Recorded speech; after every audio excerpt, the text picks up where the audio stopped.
illustrating Amanda's production possibility frontier and Zoe's production possibility frontier. What is our objective here?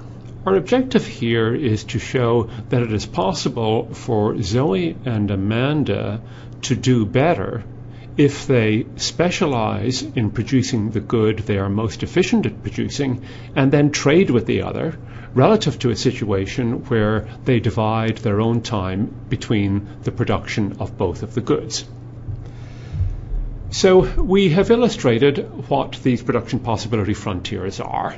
And if it is the case that these two individuals are going to specialize and subsequently trade one good for the other, it's fairly straightforward to see which good Amanda should specialize in and which good that Zoe should specialize in.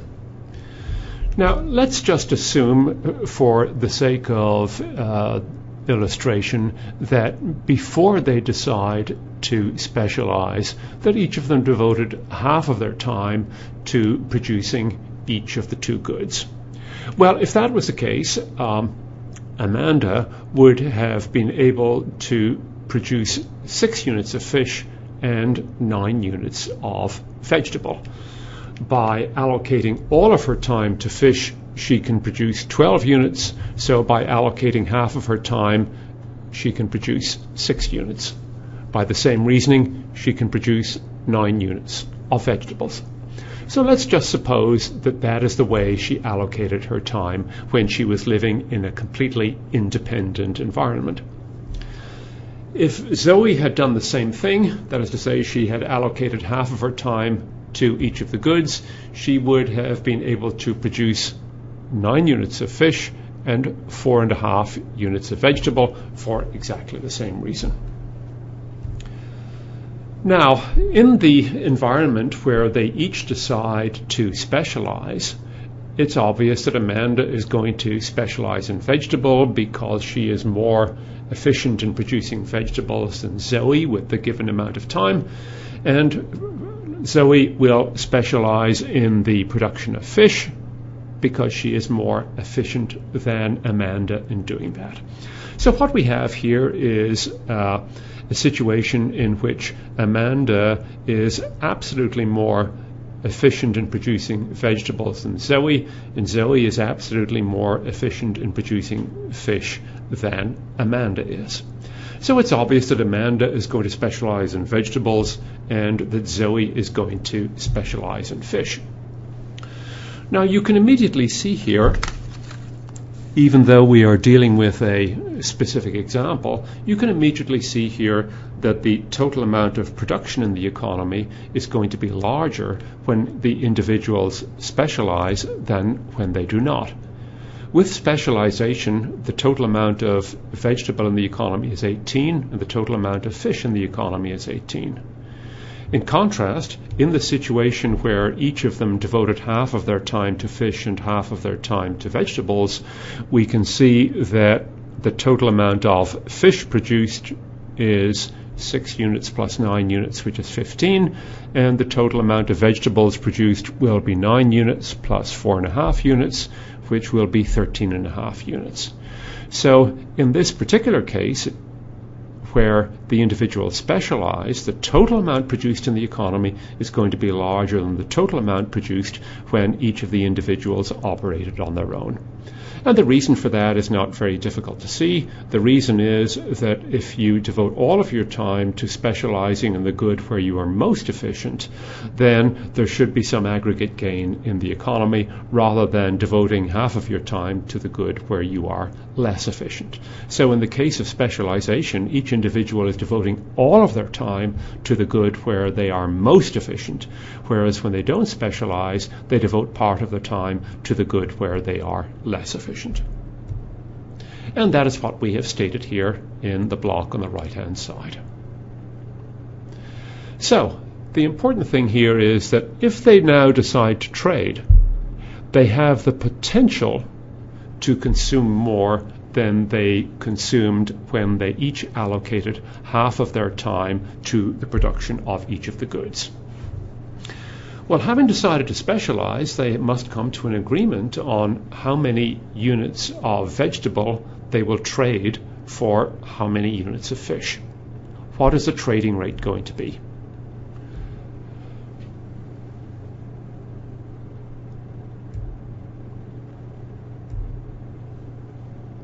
If each individual is to benefit from the trade and the specialization, then it's not difficult to see that the rate at which they trade the goods should lie between their individual rates of transformation. We are going to illustrate this by supposing they exchange at a rate of 1-to-1. So, Amanda specializes in the production of vegetables, Zoe specializes in the production of fish, and we're going to assume that they trade at a rate of 1-to-1.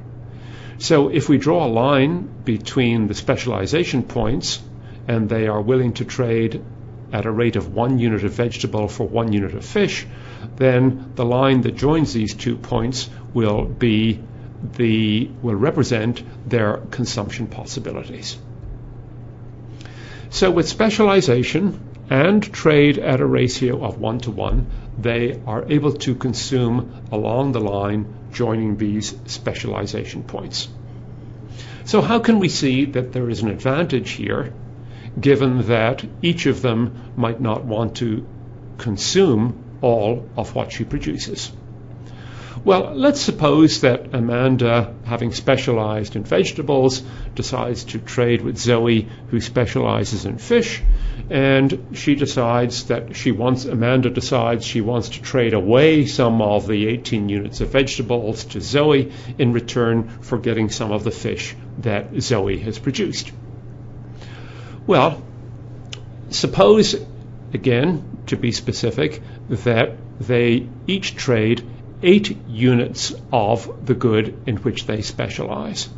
So Zoe, having produced 8 units of fish, decides to trade 8 of those units of fish to Amanda, and in return she gets 8 units of vegetables. So rather than having 18 units of fish and 0 units of vegetables, Zoe trades away 8 of these units and in return gets 8 units of vegetables from Amanda. So if she trades away 8 units here, that will bring her to 10 units of fish, and in return for these 8 units of fish that she trades away, she is going to get 8 units of vegetables from Amanda, and so that is her final consumption point. Now, if Amanda trades 8 units of vegetables to Zoe, then it must be the case that she gets 8 units of fish back. So Amanda reduces her vegetable quantity from 18 down to 10 because she gives 8 of those units to Zoe, and in return she gets 8 units back from Zoe.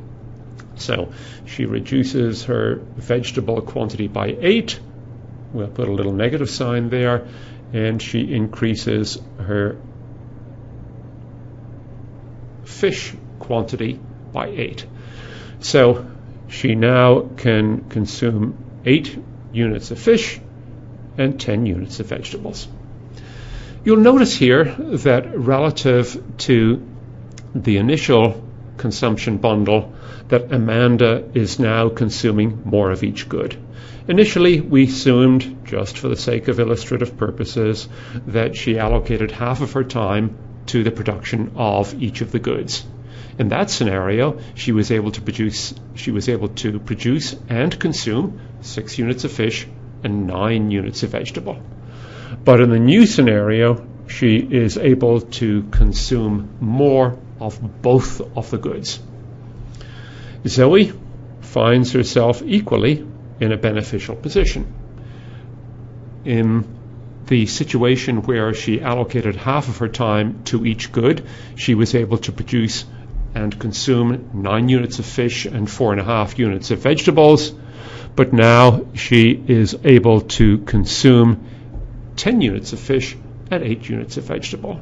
Note that she is consuming more of each of these goods than she consumed in the initial scenario. So both of these individuals are made better off. They are made better off, to repeat, because they have used their production capabilities to the fullest. They have specialized completely in the good where they are each most efficient, and then they have come to a trading arrangement that enables them to benefit from that specialization, and each of them have been able to increase the consumption of both of the goods that they consume. Well, the final thing that we want to confirm here is that it makes sense to trade at a ratio of 1 to 1.